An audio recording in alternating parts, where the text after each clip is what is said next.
खड़ी होकर आरज़ुओं पर गिरी लंबी पलकें उठाकर जैसे ही मोबाइल इसकी जानी बढ़ाने लगी थी, एकदम से उसे सामने बगैर शर्ट के देखकर खौफनाक किस्म की चीख मारी थी। आँख की पुतलियाँ गोया बाहर निकल आई हों। शर्म नहीं आती? घर में एक जवान लड़की भी है। महरमा फौरन अपनी आंखों पर दोनों हाथ रखकर पुश्त इसकी तरफ कर ली थी। ओह हेलो, वो जवान लड़की मेरी बीवी है, हाजिम शरारत के इस लहजे में कहते हुए चलकर इसके सामने आकर खड़ा हो गया था। बीवी है तो क्या ऐसे ही उसके सामने बगैर कपड़ों के आ जाओगे? महरमा ने अभी भी अपनी आंखें नहीं खोली थी। हाजिम से लाख नफरत सही, मगर ये ऐसी सिचुएशन थी कि इसका कलेजा मुंह को आ रहा था। बिल्कुल, बीवी से कैसा पर्दा? मैं तो ऐसी पॉलिसी नहीं मानता।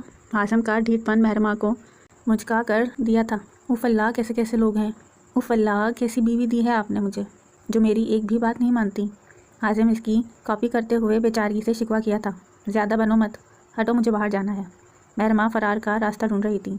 कोई रात मेरे आशना, मुझे यूं भी तो नसीब हो, ना रहे ख्याल लिबास का, वो इतना मेरे करीब हो।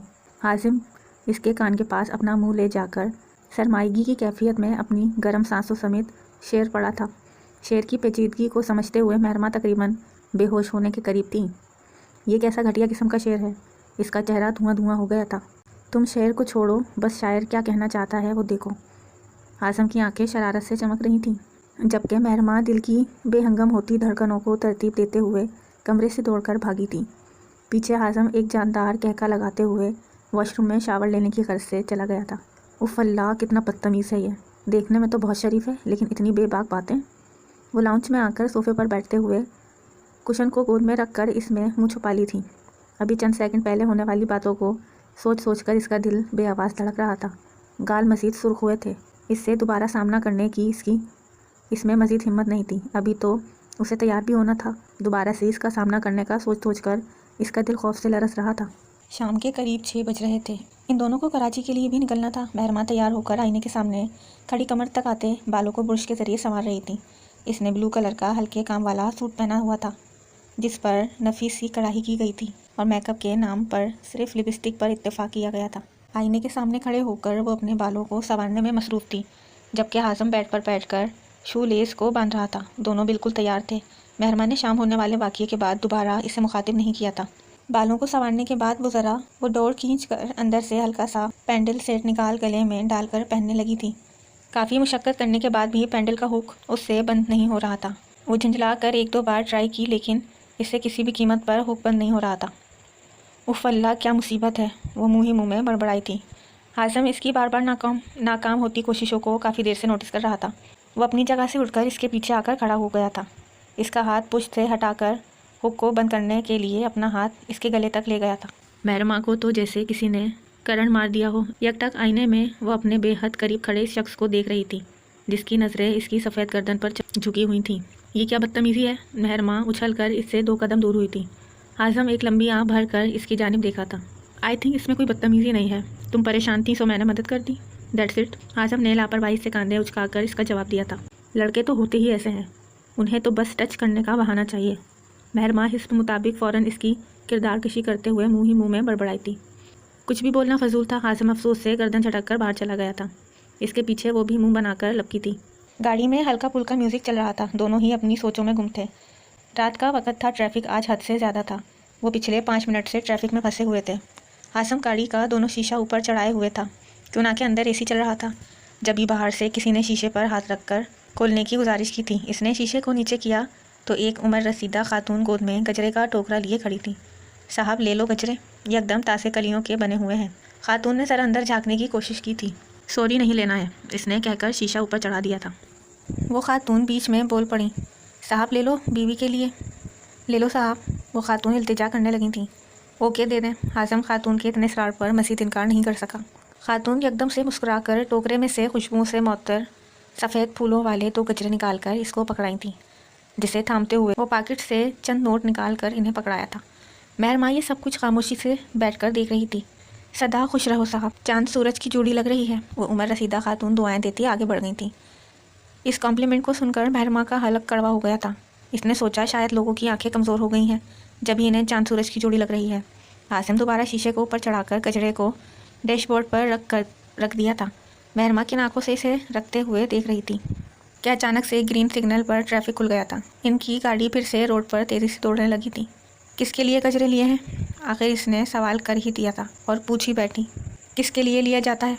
हाजिम का दिल चाहा था कि इसे इसके बचकाने सवाल पर अपना माथा पीट ले।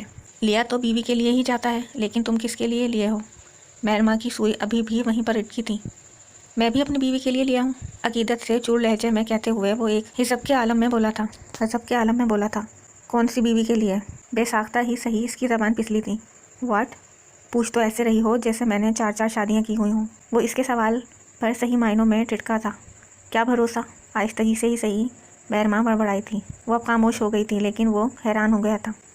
तो बीवी के लिए लिया है तो क्या एक बार कह नहीं सकता कि पहन लो? वो बेचारगी से डैशबोर्ड पर पड़े गजरे को देखकर सोची थी। मैं अगर कहूँगा कि तुम पहन लो तो ये बात तो तुम कभी मानोगी नहीं। हाजिम इस लावारिस पड़े गजरों को देखकर अफसोस से सोचा था। दोनों ही अपनी अना में थे। महरमा खुद से कभी पहन नहीं सकती थी और हाजिम इसे पहनने का कहकर अपने अल्फाज को ज़ाया नहीं कर सकता था। तो आखिर में तय पाया था कि वो गजरे किसी के हाथों की जीनत नहीं बनने वाले थे। हाजिम की फास्ट ड्राइव की बदौलत वो घर वक्त पर पहुंच गए थे। दरवाजे पर ही दोनों की पुरतपाक इस्तकबाल किया गया था। महरमा को आगे पीछे से इसके कजन्स घेरे हुए बैठी थीं। वो मुसलसल छेड़े जा रही थीं। चाय का भरपूर एहतमाम किया गया था। तरह तरह के लवाजमात तैयार किए गए थे। वो सब चाय से फारिग होकर खुशगपियों में मसरूफ थे। महरमा मुँह दिखाई में क्या दिया था हाजिम ने? ईशाई से हाथ से ठक्का लगाकर एक आंख बंद करके शरारत खेज लहजे में पूछी थी। इस सवाल पर दोनों ही चौंक कर एक दूसरे को देखने लगे थे। हाजिम ने तो कोई बूंद दिखाई नहीं दी थी। जिन हालात में शादी पर रुखसती हुई थी, मुँह दिखाई का तो दूर दूर तक सोचा भी नहीं जा सकता था। वो घर पर ही है, चैन दिया था। महरमा ने इनके मज़ीद सवालों से बचने के लिए झूठ का सहारा लिया था। हाजिम इसके इतने सहूलत से झूठ बोलने पर शॉक्ड ही हो गया था। हाजिम, हमारी कज़न कैसी लगी तुम्हें? ईशा का सवाल की पिटानियाँ बंद होने का नाम नहीं ले रही थी। इस सवाल पर हाजिम चौंका था। इन दोनों ने ही एक्सपेक्ट नहीं किया था कि ऐसे अजीबोगरीब सवालात के जवाबात देने पड़ेंगे। एकदम तीखी मिर्च, हर वक्त नाक पर गुस्सा। बस मैं कैसे डर डर कर रहता हूँ मुझे ही पता है। हाजिम के दिल ने अंदर से दुहाई दी थी। वो महज सोच कर रह गया था। अगर जो अपने ख्यालात गलती से भी जाहिर कर देता तो इसका कत्ल ही हो जाना था। अच्छी है। हाजिम ने बामुश्किल चंद लफ्ज़ ही अदा किए थे। महरमा, तुम कितनी खुशकिस्मत होना कि तुम्हारे नसीब में इतना अच्छा शौहर आया है। जाले हसरत की निगाह से हाजिम को देख कर कही थी।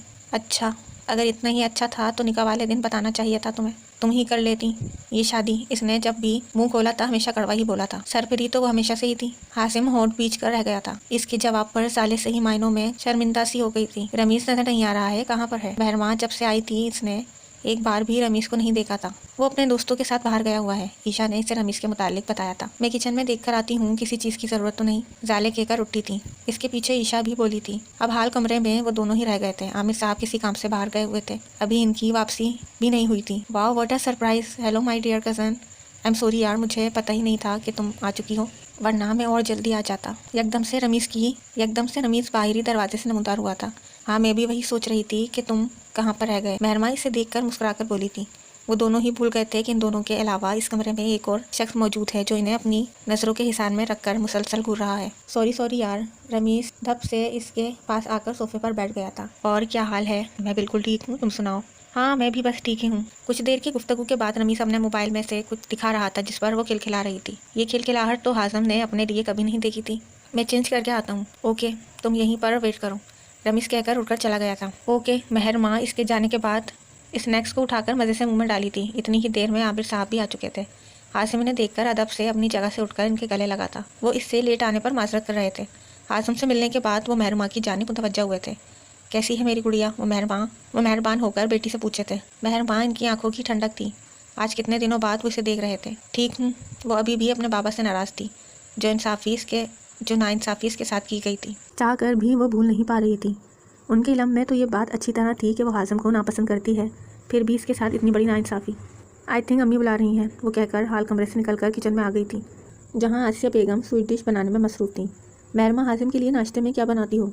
आसिया बेगम डिश में चम्मच चलाते हुए पूछी थी। मैं क्यों बनाऊँ इसके लिए नाश्ता? शौहर है तुम्हारा बेटा, तो ज़बरदस्ती मेरे सर पर मुसल्लत किया गया है, बस और कुछ नहीं। आप लोगों को तो पता था कि मुझे जहर लगता है वो, फिर भी मेरे साथ इतनी नाइंसाफ़ी की है आप लोगों ने।